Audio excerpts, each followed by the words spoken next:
उत्तर प्रदेश में लोकसभा चुनाव का मंच सज गया है और कन्नौज में सजे इस मंच पर आज इंडिया गठबंधन के राहुल गांधी और अखिलेश यादव ने खड़े होकर दावे किए कि नरेंद्र मोदी अब प्रधानमंत्री नहीं बनेंगे। वैसे ऐसे दावे इन दोनों लड़कों ने 7 साल पहले भी ऐसे ही मंच पर खड़े होकर किए थे, मगर तब और अब में क्या फ़र्क आया है और इंडिया गठबंधन के अरविंद केजरीवाल के जेल से बाहर आने के बाद उत्तर प्रदेश से लेकर दिल्ली तक चुनावी संभावनाओं पर क्या बदलाव आया है, देखिए हमारी इस खास रिपोर्ट में। दो लड़कों पर जिम्मेदारी बढ़ी, कितना कमाल दिखाएगी ये जोड़ी। देश के दो बड़े राजनीतिक परिवारों के वंशज उत्तर प्रदेश में एक अहम लड़ाई लड़ते नजर आ रहे हैं। ये लड़ाई है अपनी राजनीतिक साख को बचाने की। एक छोर कांग्रेस के राहुल गांधी है तो दूसरी ओर समाजवादी पार्टी के अखिलेश यादव। अखिलेश यादव कन्नौज से लोकसभा चुनाव लड़ रहे हैं तो वहीं राहुल गांधी रायबरेली से। दोनों ही नेताओं ने 10 मई को एक साथ चुनावी रैली की, मंच से हुंकार भरी, बीजेपी पर निशाना साधा और अपनी अपनी जीत के बड़े बड़े दावे किए। जब कोई डर जाता है तो उन्हीं लोगों का नाम लेता है जो सोचता है बचा पाए। इसीलिए नरेंद्र मोदी जी ने अपने दो मित्रों का नाम ले लिया कि भैया मुझे आके बचाओ, इंडिया गठबंधन ने मुझे घेर लिया है, मैं हार रहा हूं, मुझे बचाओ, अदानी अंबानी जी मुझे बचाओ। बीजेपी की हार होने में केवल 4 कदम बाकी हैं, केवल 4 चरण, 4 कदम 4 चरण बाकी हैं केवल।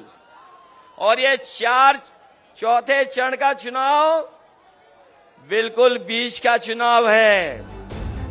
राहुल और अखिलेश का एक साथ मंच पर आना हो या फिर कोई रैली हो, हर बार दोनों को साथ देखना बड़ा ही रोमांचक होता है। दोनों से जुड़ा एक इतिहास भी है। दरअसल ये जोड़ी 7 साल बाद एक साथ मंच पर दिखी है। लोकसभा चुनाव के लिए समाजवादी पार्टी और कांग्रेस ने गठबंधन किया है। बीजेपी को हराने के लिए दोनों दल एक बार फिर से एकजुट हुए हैं। राहुल गांधी अखिलेश यादव के लिए चुनाव प्रचार करने कन्नौज पहुंचे थे। उस समय जो बातें कही गई थी, नेताजी ने कहा था, याद होगा, कि मैं इसे आपको अपने बीच में भेज रहा हूं, इसे नेता बना देना।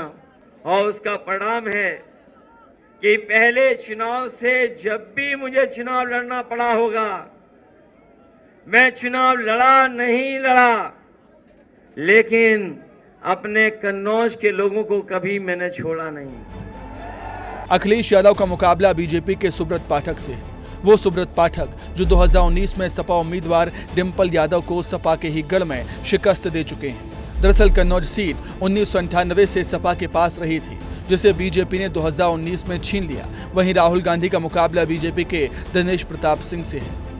राहुल गांधी ने एक बार फिर से दोहराया है कि यूपी में इंडिया गठबंधन जीतने जा रहा है। राज्य में गठबंधन का ही तूफान है। इंडिया गठबंधन के प्यारे कार्यकर्ता बब्बर शेर,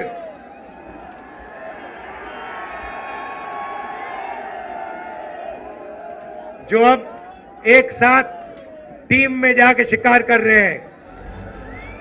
साल 2017 के विधानसभा चुनाव में सपा कांग्रेस ने मिलकर चुनाव लड़ा था। राहुल गांधी और अखिलेश यादव ने लखनऊ में एक साथ रोड शो किया था। उन्होंने खुद को यूपी का लड़का बताया, नारा दिया था, यूपी को ये साथ पसंद है। लेकिन ये गठबंधन कामयाब नहीं रहा। इस बार नए सिरे से गठबंधन को जमीन पर उतारने की कोशिश दोनों नेताओं की ओर से की जा रही है। यहीं यूपी के लड़के 7 साल बाद फिर से चुनावी मंच पर एक साथ हैं। जीत का दावा करने वाले दोनों नेता के चेहरे तब और खिल उठे जब कानों में केजरीवाल को जमानत मिलने की खबर लगी। इंडिया गठबंधन इसे लोकतंत्र की जीत बता रहा है।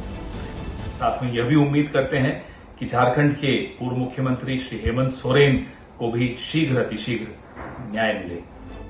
13 मई को चौथे चरण का चुनाव है और उससे ठीक पहले केजरीवाल को मिली अंतरिम जमानत ने इस बार के चरण में नया रंग ला दिया है।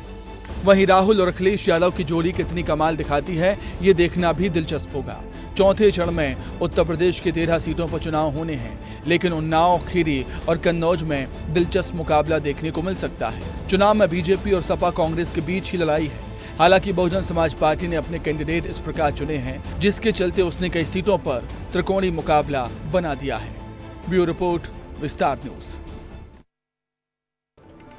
वैसे उत्तर प्रदेश में कांग्रेस समाजवादी पार्टी के छोटे सहयोगी के तौर पर चुनाव लड़ रही है।